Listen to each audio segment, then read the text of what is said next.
Captain தான் அவரோட பிறந்தநாள் அன்னைக்கு அதை ரிலீஸ் பண்ணார். அதாவது பாரதியார் சொன்ன மாதிரி தனி ஒரு மனிதனுக்கு உணவில்லையெனில் ஜெகத்தையே அழித்திடுவோம் சொன்ன பாரதியாருடைய அந்த தாட் மாதிரி அவ்வளோ பெரிய பிரம்மாண்டமான ஒரு படத்தை தான் அந்த டெக்னாலஜியில் பண்ணணும். அதே மாதிரி இந்த படம் கமல், ரஜினி, ஸ்ரீபிரியா, ஜெயபாரதி, அசோகன், சிபடி கணேசன் இந்த டெக்னாலஜியில் எடுத்தா இந்த படம் ஓடாது. திரைத்துலகத்துக்கு ஒரு மிகப்பெரிய சென்டிமெண்ட் உடைக்கிறதுக்கு கேப்டனுடைய படமும் காரணமா இருந்துச்சு. சார் வணக்கம். வணக்கம். கேப்டன் விஜயகாந்த் அவர்களுடைய 72வது பிறந்த நாள் வருகிற ஆகஸ்ட் 25ஆம் தேதி கொண்டாட இருக்கிறாங்க. அதாவது அவர் மறைந்த பிறகு வருகிற முதல் பிறந்த நாள். நீங்க கேப்டனுடைய டிராவல் பண்ணது 2-3 படங்களுக்கு மேல நீங்க ஒர்க் பண்ணிருக்கீங்க, அவரை நேரடியா சந்திச்சிருக்கீங்க, அவரோட பழகிருக்கீங்க. அப்படிங்கிறப்போ இந்த நேரத்தில் அவரை பத்தி நீங்க என்ன பகிர்ந்தீங்கன்னு நினைக்கிறீங்க? முதல்ல ஒரு விதத்தில் அவருடைய பிறந்தநாள் குறிப்பிடும் போது ஒரு நன்றி சொல்லணும். நம்மளுடைய தமிழ்நாடு பத்திரிகையாளர் சங்கத்தினுடைய உறுப்பினர்களுக்கு விபத்து காப்பீடு ஒவ்வொரு வருஷமும் 1 லட்ச ரூபாய் மதிப்புள்ள காப்பீடு நம்ம ரிலீஸ் பண்ணுவோம்.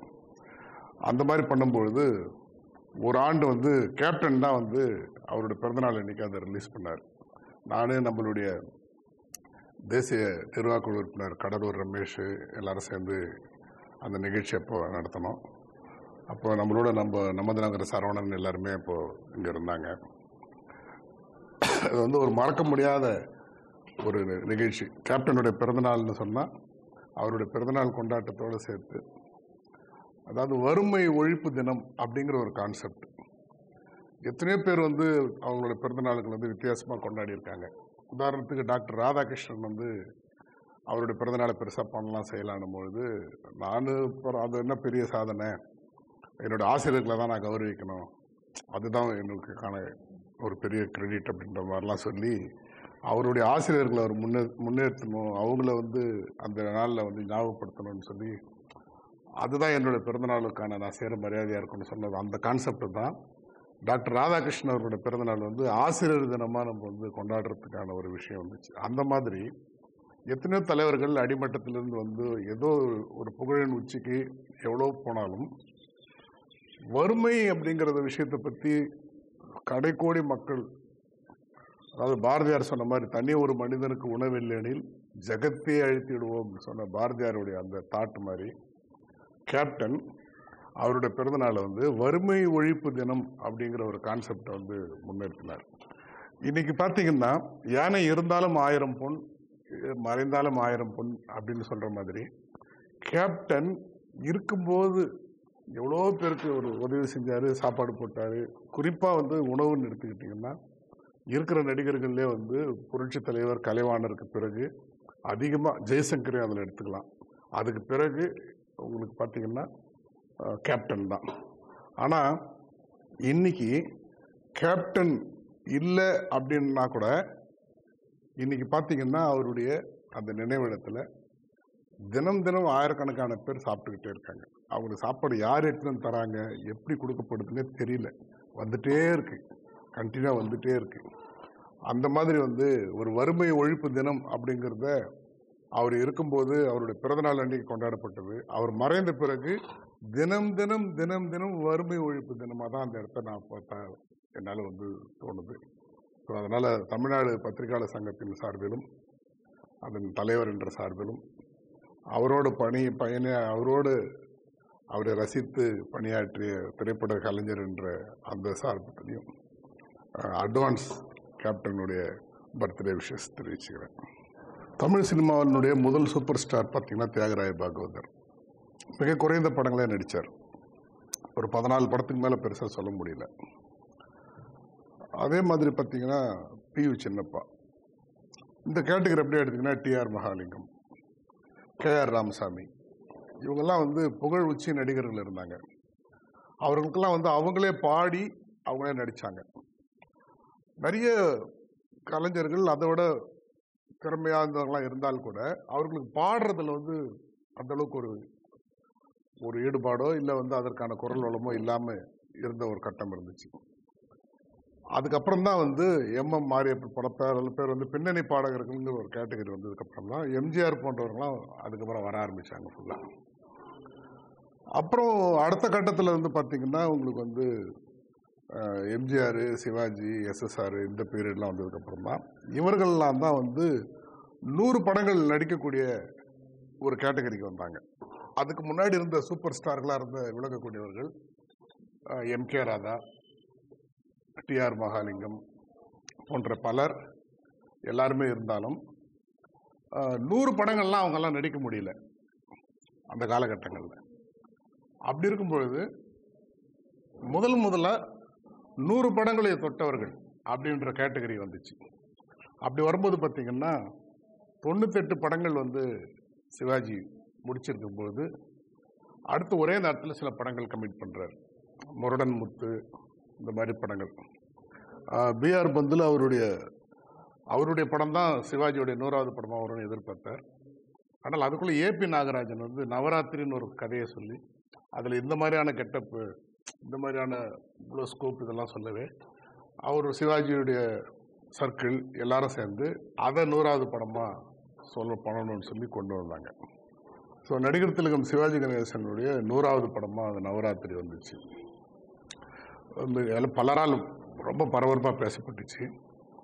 அதே மாதிரி மக்கள் திலகம் எம்ஜிஆர், அவருக்கு அதே மாதிரி ஒளிவிளக்கு, ஜெமினி அதிபருடைய படங்கள், அதுலேயும் வந்து ரொம்ப பெரிய எதிர்பார்ப்போடு ரொம்ப வித்தியாசமாக எல்லாம் பேசப்பட்டுச்சு. இப்படியே பார்த்தீங்கன்னா ஒவ்வொருத்தராக வரும்போது பார்த்தீங்கன்னா சூப்பர் ஸ்டார் ரஜினிகாந்த், அவருடைய ரொம்ப விருப்பமான அவருடைய ராகவேந்திராவுடைய டிவோட்டி அவர். ஸோ ஸ்ரீ ராகவேந்திரா படம் வந்து அவருக்கு வந்து 100th ஃபிலிமாக வந்துச்சு. கமல் சார், எல்வி பிரசாத்துடைய ஒரு மானசீக மாணவனாக விளங்கிய கமல் சார் ராஜபார்வைங்கிற படத்தை வந்து தன்னுடைய 100வது படமாக அவருடைய படம் வந்துச்சு. அடுத்த ஜென்ரேஷன் நடுவில் பார்த்தீங்கன்னா பிரபு சார், சிவாஜி ப்ரொடக்ஷன்ஸுடைய ராஜகுமார், ஆர் உதயகுமார் சார் பண்ண படம். இப்படி நீங்கள் ஒவ்வொருத்தராக நீங்கள் எடுத்துக்கிட்டிங்கன்னா என்ன ஒரு விஷயம்னு சொன்னால், ஒரு கட்டத்தில் 100வது படம்ங்கிறது வந்து அது அளவுக்கு மீறி எதிர்பார்ப்பா இல்லை அதில் ரொம்ப ஓவராக அவங்க கான்செப்ட் அது ரொம்ப கான்சியஸாக இருந்ததுனாலையா என்ன ஒரு விஷயத்துக்காகவும் ஒரு மிகப்பெரிய பிளாக் பஸ்டர்ன்னு சொல்கிற மாதிரி வந்து யாருக்குமே அமையலை. பெரும்பாலான நடிகர்களுக்கு தன்னுடைய 100வது படத்தினுடைய வெற்றிங்கிறது வந்து ரொம்ப மிகப்பெரிய அளவில் கொண்டாடப்படுற அளவில் வந்து அமையலை. அது வந்து ரஜினி ஆகட்டும், கமல் ஆகட்டும், பிரபு ஆகட்டும், யாராகட்டும், அது அமையலை. அப்படி இருக்கும்பொழுது முதலாக 100வது படம் பிளாக் பஸ்டர் அப்படின்னு சொன்னால் அது வந்து கேப்டன் தான். அந்த படம் தான் கேப்டன் பிரபாகரன். கேப்டன் பிரபாகரன்கிற அவருடைய 100வது படம் தான் மிகப்பெரிய ஒரு ஹிட்டானது. அதே மாதிரி இன்னொரு சென்டிமெண்ட் வந்து அவரால் தான் உடைக்கப்பட்டுச்சு. அது என்ன அப்படின்னு சொன்னால், எப்பவுமே நம்மளுடைய சினிமா வந்து சென்டிமெண்ட்டோட இணைக்கப்பட்ட ஒரு விஷயமா இருக்கும். முதல்ல ஒரு விஷயத்தை ஒருத்தர் செய்கிறாங்கன்னா அந்த முதல் விஷயத்தில் அது சக்ஸஸ் ஆகிடுச்சுன்னா அது சக்ஸஸ் ஆகும். அது ஆகலைன்னா சென்டிமெண்ட்டாக டெக்னாலஜியே வந்து மைனஸ் ஆகிடும். முதல் கலர் படம் அப்படின்னா அது சக்ஸஸ் ஆகிடுச்சுனால அது ஓகே, இல்லைன்னா அடுத்து கலர் படம் எடுக்கிறவங்க யோசிப்பாங்க, வாங்குறவங்க யோசிப்பாங்க. அப்படி ஒரு சென்டிமெண்ட். அந்த மாதிரி பார்த்தீங்கன்னா தமிழ் சினிமாவினுடைய முதல் கலர் படம் அலிபாபா 40 திருடர்கள், கேவா கலர், அதுக்கப்புறம் நாடோடி மனம் எல்லாம் பார்ட்டி கலர் அதுக்கப்புறம் வந்துச்சு. அதே மாதிரி வந்து உங்களுக்கு பார்த்தீங்கன்னா டெக்னிக் கலர், அதுக்கு அடுத்த லெவல். அது பார்த்தீங்கன்னா கொஞ்சம் சலங்கை, அது வந்து ஃபஸ்ட்டு டெக்னிக் கலர். அதுக்கப்புறம் ஈஸ்ட்மேன் கலர், காதலுக்கு நேரம் இல்லை. இப்படி ஒவ்வொன்றா ஒவ்வொரு விதமான டெக்னாலஜி வந்துட்டே வருது. அப்படி வரும்பொழுது அகன்ற திரைன்னு ஒரு டெக்னாலஜி வந்துச்சு. ஹிந்தியில் திலீப் குமார் நடிப்பில் நௌஷாத் மியூசிக்கில் லீடருங்கிற படம் தான் இந்தியாவின் முதல் சினிமாஸ்கோப் படம். பயங்கரமான ஹிட் ஆயிடுச்சு. அதுக்கப்புறம் தென்னிந்தியாவில் அதே மாதிரி டெக்னாலஜியில் படம் பண்ணணும்னு சொல்லி வரும்பொழுது அந்த அவ்வளோ பெரிய பிரம்மாண்டமான ஒரு படத்தை தான் அந்த டெக்னாலஜியில் பண்ணணும், சாதாரண ஒரு படத்தை பண்ண முடியாது. ஏன்னா அகன்ற திரைக்கிறது அப்படி ஃபுல் ஸ்க்ரீன். ஸோ இதை நம்ம பண்ணணும், சினிமா ஸ்கோப்னு சொல்லுவாங்க. அப்படின்னா அதற்கான ஒரு பெரிய இன்வெஸ்ட்மெண்ட்டு, அதற்கான ஒரு ஒரு ஒரு ஃப்ரேம் வச்சா அப்படி இருக்கணும். அப்படின்னும் போது அந்த படத்தை தயாரிக்க முன் வந்தவர் தான் ஆனந்த் திரையரங்க உரிமையாளர் உமாபதி அவர்கள். நடிகர் திலகம் சிவாஜி கணேசனோடு சேர்ந்து 23 முன்னணி கலைஞர்கள் இணைந்து நடித்த படம், தமிழ் சினிமாவின் முதல் சினிமா ஸ்கோப் படம் ராஜராஜ சோழன்கிற படம். அதே மாதிரி பார்த்தீங்கன்னா அப்போ ஸ்டார்ட் பண்ணி உங்களுக்கு ஐவி சசி ஒரு படம் பண்ணார் பல ஆண்டுகளுக்கு பிறகு. ஏன் பல ஆண்டுகளுக்கு பிறகுன்னு நான் சொல்கிறேன்னா, ராஜராஜ சோழனுடைய படம் எதிர்பார்த்த அளவுக்கு அவ்வளோ பிரம்மாண்டமான ஒரு படம் அந்த டெக்னாலஜி ஒரு பெரிய அளவில் இல்லைன்றதுனால அந்த டெக்னாலஜியில் படம் பண்ணுறதுக்கே தயங்க ஆரம்பிச்சிட்டாங்க. அதை முறியடித்த படம் ஐவி சசி பண்ண அலாவுதீன் அற்புத விளக்குன்ற ஒரு படம். அந்த படமும் எப்படி ராஜராஜ சோழனில் அவ்வளோ நடிகர்கள் பட்டாளம் இருந்துச்சோ அதே மாதிரி இந்த படம் கமல், ரஜினி, ஸ்ரீபிரியா, ஜெயபாரதி, அசோகன், ஜெமினி கணேசன், இல்லை மனோரமா, இல்லாத நடிகர்களே இல்லைன்னு தான் சொல்லணும்.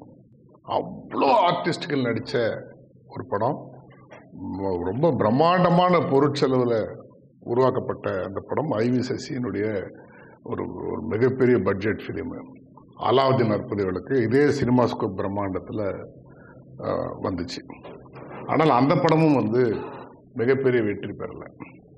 இதோட தொடர்ச்சி என்ன ஆயிடுச்சுன்னா, இந்த டெக்னாலஜியில் எடுத்தால் இந்த படம் ஓடாது, இந்த டெக்னாலஜியில் எடுத்தால் இந்த படத்தை கஷ்டம் அப்படின்ற மாதிரி சென்டிமெண்ட்டை டெக்னாலஜியோட இணைச்சி நம்மளுடைய டிஸ்ட்ரிபியூட்டர்ஸ், தியேட்டர் ஓனர்ஸ் எல்லாம் ஒரு மைண்ட் செட்டுக்கு வந்துட்டாங்க. அதனால் இந்த முயற்சிக்கு எடுத்து யாரும் போகிறதுக்கோ அவ்வளோ பெரிய பிரம்மாண்டத்துக்கோ யோசிக்க ஆரம்பிச்சிட்டாங்க. அப்படிப்பட்ட ஒரு சூழலில் தமிழ் சினிமா இருக்கும் பொழுது ஒரு இளம் ரத்தம் ஒரு டீம், ஃபிலிம் இன்ஸ்டியூட் ஸ்டூடெண்ட்ஸ் ஒரு டீம் உள்ளே வராங்க. அப்படி உள்ளே வர படம் தான் ஊமை விழிகள். நான்லாம் ஸ்டூடெண்ட்டாக இருந்து அப்போ தான் சினிமாவை பிரமிச்சு ஆச்சரியமாக பார்த்துட்டு இருக்கக்கூடிய ஒரு காலகட்டம் அது.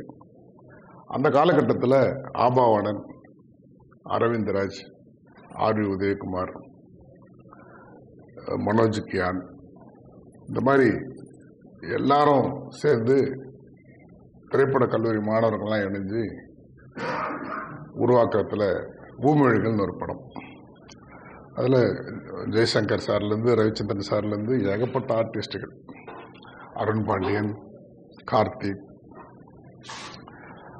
ஆனால் அந்த படம் சினிமா ஸ்கோப்பில் எடுக்கப்பட்ட படம். அப்போ என்ன சொல்லிட்டாங்கன்னா, ஆபாவணன் கிட்ட அந்த படத்தை முடிச்சு ரிலீஸ் பண்ணுற டிலே ஆகிற டயத்தில் அந்த ரிலீஸ்க்கான போராட்டங்கள் நடந்துட்டு இருக்கும்போது, சார் நீங்கள் சினிமா ஸ்கோப்பில் எடுத்துருக்கிறீங்க, ஏற்கனவே சினிமா ஸ்கோப்பில் எடுத்த எந்த படமும் ஓடினது கிடையாது, அதனால் நாங்கள் வாங்கிறது கொஞ்சம் கஷ்டமாக இருக்குது, யோசனை பண்ண வேண்டியதாக இருக்குது, இந்த படமும் ஓடுமாங்கிறது டவுட்டாக இருக்குது. அப்போ பாம்பேயில் அங்கே ஃபேமஸ் லேப் போன்ற சில லேப்லாம் இருக்குது, நீங்கள் பாம்பே கொண்டு போய் படத்தை சினிமா ஸ்கோப் படத்தை 35 mm மாதிரி நீங்கள் மாற்றி ஏதாவது பண்ண முடியுமான்னு பாருங்கள் அப்படின்லாம் நிறையா ஒரு விஷயங்கள் வந்துச்சு. ஆனால் அந்த படத்தினுடைய இயக்குனர் அரவிந்தராஜ் சார் ஆகட்டும், ஆபாவாணன் சார் ஆகட்டும், யாராகட்டும், இல்லை இது சினிமா ஸ்கோப் தான், எப்படி தான் அதை ரிலீஸ் பண்ணாங்கிறதுல மிகவும் உறுதியாக இருந்து, அதே மாதிரி ரிவைசிங் டெல்லி சென்சார் போச்சு, தணிக்கை குழுவால் இங்கே நிராகரிக்கப்பட்டு கடைசியில் டெல்லி சென்சார் போய் தமிழ் சினிமாவில் முதலாக ஒரு சென்சார் சர்டிஃபிகேட்டே போஸ்டராக போட்டு வந்த படம் ஊமை விழிகள். தடைகளை தகர்த்திருந்து வெளிவருகிறது ஊமை விழிகள். யாருடைய ஃபோட்டோவோ எதுவுமே இல்லாமல் வெறும் தணிகை சான்றிதழே 9 பிட்டு போஸ்டர்,